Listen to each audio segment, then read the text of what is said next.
દોસ્તો, આપણે ઘણીવાર સાંભળ્યું છે કે જે થાય છે તે સારા માટે જ થાય છે, પણ જ્યારે આપણી સાથે કંઈક ખરાબ થાય ત્યારે આ વાત માનવી ખૂબ જ અઘરી લાગે છે, ખરું ને?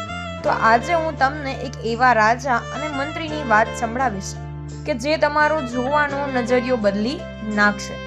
એક મોટું રાજ્ય હતું. ત્યાંના રાજાને શિકારનો ખૂબ જ શોખ અને તેમની સાથે હંમેશા એક બુદ્ધિશાળી મંત્રી રહેતા હતા. અને આ મંત્રીનો એક જ મંત્ર હતો કે જે થાય છે તે સારા માટે જ થાય છે. અને એક દિવસ શિકાર કરતી વખતે અકસ્માતે રાજાની આંગળી કપાઈ ગઈ. રાજા પીડામાં હતા અને ગુસ્સામાં પણ. મંત્રીએ ટેવ મુજબ કહ્યું કે મહારાજ, ચિંતા ન કરો, જે થાય છે તે સારા માટે જ થાય છે. તો રાજા લાલચોળ થઈ ગયા અને મારી આંગળી કપાઈ ગઈ અને તે આમાં સારું દેખાય છે.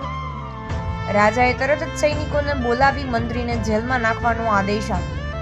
મંત્રી જેલમાં જતી વખતે હસતા હસતા બોલ્યા, કંઈ વાંધો નહીં, આમાં કંઈક ભલું જ હશે.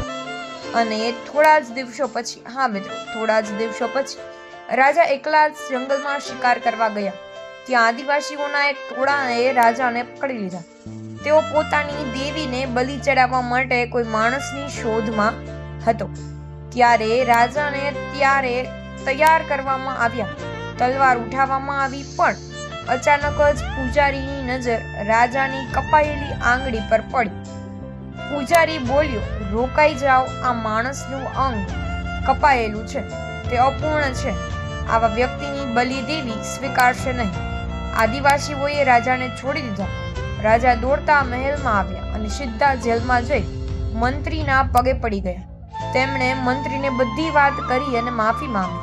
રાજાએ પૂછ્યું કે મારી આંગળી કપાઈ એટલે મારો જીવ બચ્યો, એ તો સમજાયું, પણ મેં તને જેલમાં નાખ્યો એમાં તારું શું સારું થયું?